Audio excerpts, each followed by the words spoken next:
जनगणना अध्याय 9 पास्का फसह की प्रथा। जब इजरायली मिस्र देश से निकल आए तब दूसरे वर्ष के पहले महीने में प्रभु सीनै के निर्जन प्रदेश में मूसा से बोला, इजरायली समाज पास्का पर्व को उसके निर्धारित समय पर मनाएगा। तुम उसको उसके निर्धारित समय पर इस महीने के 14वें दिन संध्या समय मनाओगे। तुम उसको उसकी समस्त संविधि तथा सब नियमों के अनुसार मनाओगे। अतः मूसा इजरायली लोगों से बोले कि वे पास्का का पर्व मनाएं। तब लोगों ने सीनै के निर्जन प्रदेश में पहले महीने के 14वें दिन संध्या के समय पास्का का पर्व मनाया। जो आज्ञाएं प्रभु ने मूसा को दी थीं, उन्हीं के अनुसार इजरायली समाज ने किया। किंतु वहां ऐसे भी मनुष्य थे जो शव के स्पर्श के कारण अशुद्ध हो गए थे, इसलिए वे उस दिन पास्का का पर्व नहीं मना सके। वे उसी दिन मूसा तथा हारून के सामने आए। उन मनुष्यों ने मूसा से कहा, शव को स्पर्श करने के कारण हम अशुद्ध हो गए हैं, किंतु इजरायली समाज के साथ निर्धारित समय पर प्रभु को चढ़ावा चढ़ाने से हमें क्यों वंचित किया गया?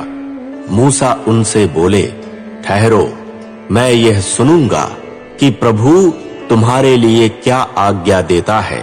प्रभु मूसा से बोला, इजरायली समाज से बोलना, यदि तुम में से कोई व्यक्ति अथवा तुम्हारे वंश का कोई मनुष्य शव को स्पर्श करने के कारण अशुद्ध हो गया है अथवा दूर यात्रा पर है, तो वह भी प्रभु के हेतु पास्का का पर्व मनाएगा।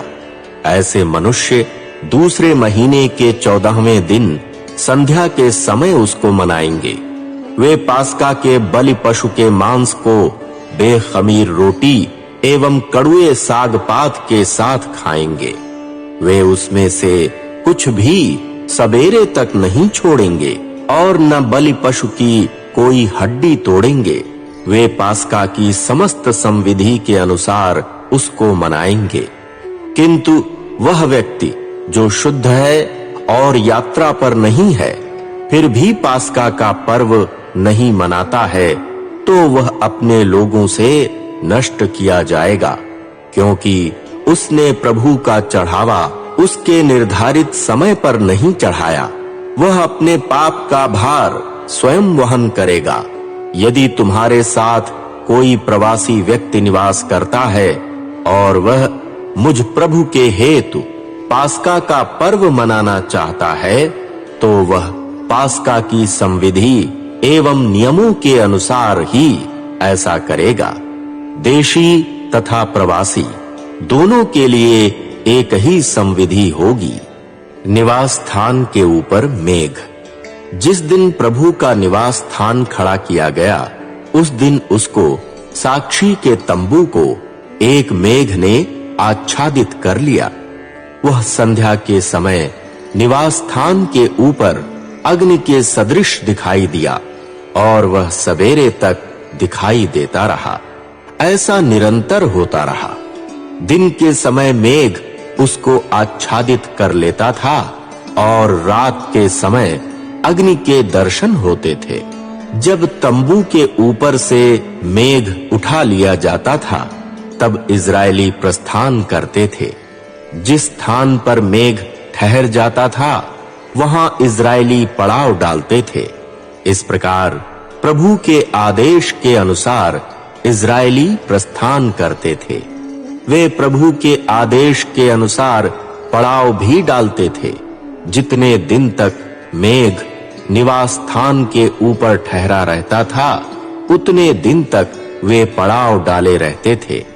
यदि मेघ निवास स्थान के ऊपर अनेक दिन तक ठहरा रहता था, तो इजरायली प्रभु के आदेश का पालन करते और प्रस्थान नहीं करते थे।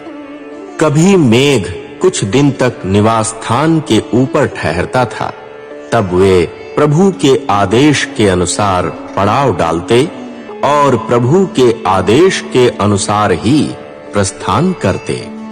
कभी-कभी मेघ सवेरे से संध्या तक छाया रहता था। जब वह सवेरे ऊपर उठ जाता, तब इजरायली प्रस्थान करते।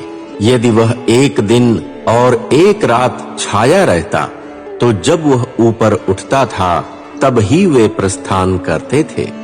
यदि मेघ 2 दिन अथवा महीना या वर्ष भर निवास स्थान के ऊपर ठहरा रहता था, तो इजरायली भी पड़ाव डालकर पड़े रहते थे, वे प्रस्थान नहीं करते थे। जब मेघ ऊपर उठा लिया जाता था, तब ही वे प्रस्थान करते थे। वे प्रभु के आदेश के अनुसार पड़ाव डालते और प्रभु के आदेश के अनुसार ही प्रस्थान करते थे। प्रभु मूसा के द्वारा आज्ञा आदेश देता था और इजरायली प्रभु के उन आदेशों का पालन करते थे।